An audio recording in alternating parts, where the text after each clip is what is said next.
CLT é a principal norma legislativa brasileira referente ao direito do trabalho. Ela foi criada pelo Decreto-Lei nº 5.452, de 1º de maio de 1943 e sancionada pelo então presidente Getúlio Vargas. O objetivo principal é a regulamentação das relações individuais e coletivas do trabalho. Na CLT está a maior parte dos direitos e deveres do trabalhador brasileiro, que foram ampliados pela Constituição de 1988. Conheça agora alguns direitos do trabalhador. Jornada de trabalho. A Constituição assegura aos trabalhadores urbanos e rurais uma jornada de no máximo 8 horas dia, desde que não ultrapasse as 44 horas semanais. Mas pode haver uma lei especial reduzindo essa jornada ou até mesmo instrumento normativo. É o caso, por exemplo, dos bancários, que não podem ultrapassar 6 horas dia. E se ultrapassar a jornada prevista na lei? Se houver uma prorrogação da jornada, ocorre o fenômeno das horas suplementares. Que são horas suplementares? São aquelas feitas além da jornada contratada. O destino dessas horas suplementares, de duas uma, ou elas serão utilizadas para compensação na redução ou até mesmo na falta de um outro dia, ou elas deverão ser pagas como horas extraordinárias, com acréscimo de pelo menos 50%.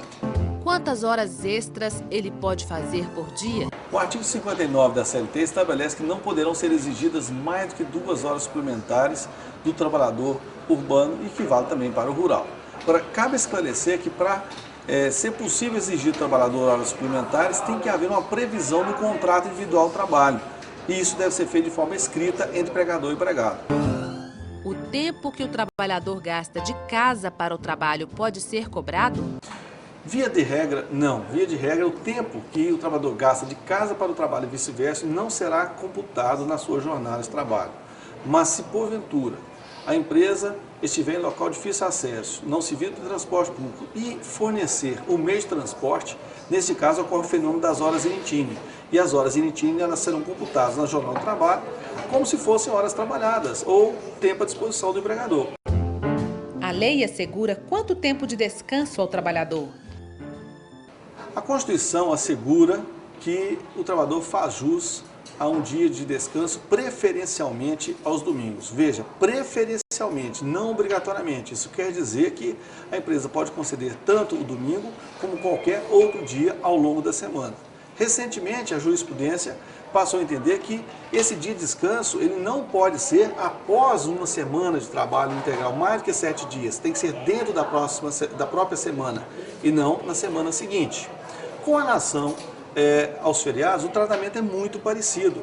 Ele deve ser gozado preferencialmente naquele dia de feriado, que pode ser um feriado nacional, estadual, municipal, um feriado civil ou religioso. Sob pena de quê? Sob pena de um pagamento em dobro. Então, veja, tanto o descanso semanal remunerado, preferencialmente aos domingos, quanto o feriado, se não for obedecido, se não for concedido aquele dia de descanso ou um dia próximo na mesma semana, isso implica no pagamento de forma dobrada, sem o prejuízo da remuneração que o trabalhador já receberia para ficar à toa, para ficar descansando.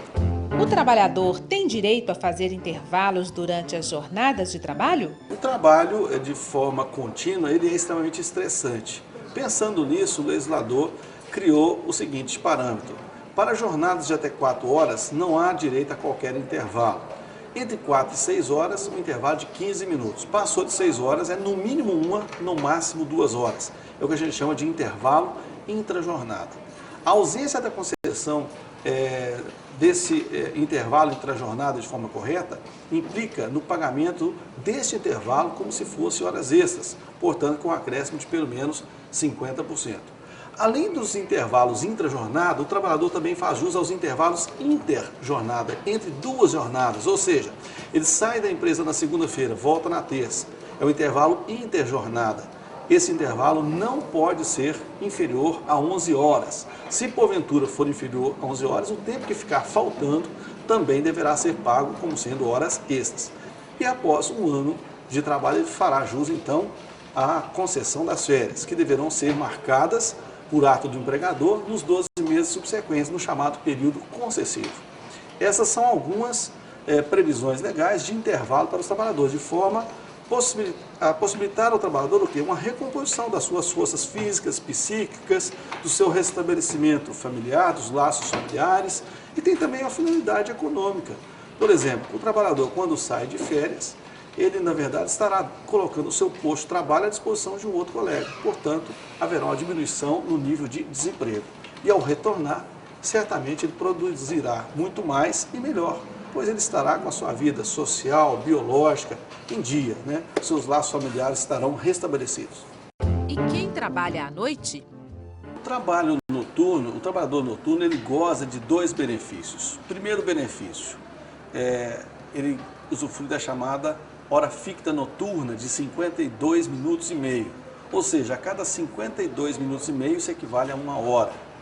E segunda benesse, o trabalhador noturno fará jus ao adicional noturno de pelo menos 20% acima do trabalho da hora normal. Ou seja, se ele ganhava R$10 por hora, ao trabalhar no horário noturno, ele receberá a cada 52 minutos e meio R$10 mais 20%, R$12. Agora, qual que é esse horário noturno? No meio urbano é o trabalho que se desenvolve entre 22 horas e 5 horas da manhã. Já no meio rural, o horário é um pouquinho diferente. Então, para quem trabalha na agricultura, vai de 21 até as 5 da manhã.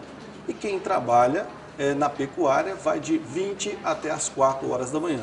Mas no meio rural, o trabalhador não faz jus à hora ficta noturna, mas em contrapartida, ele fará jus a um adicional noturno um pouquinho maior, de 25%. Você que nos assiste também poderia perguntar, se eu trabalho além das 5 horas da manhã, trabalho no meio urbano, de 22 até as 6, eu continuo fazendo jus ao adicional noturno? A resposta é positiva. A jurisprudência tem entendido que se você trabalha todo o horário noturno e elastece a sua jornada, todas as horas suplementares, além das 5 horas da manhã, deverão ser pagas acrescidas do adicional noturno. Mas a hora ficta, ela se encerra às 5 horas da manhã. A partir das 5 horas da manhã, não há que se falar em hora ficta de 52 minutos e meio, somente ao adicional noturno.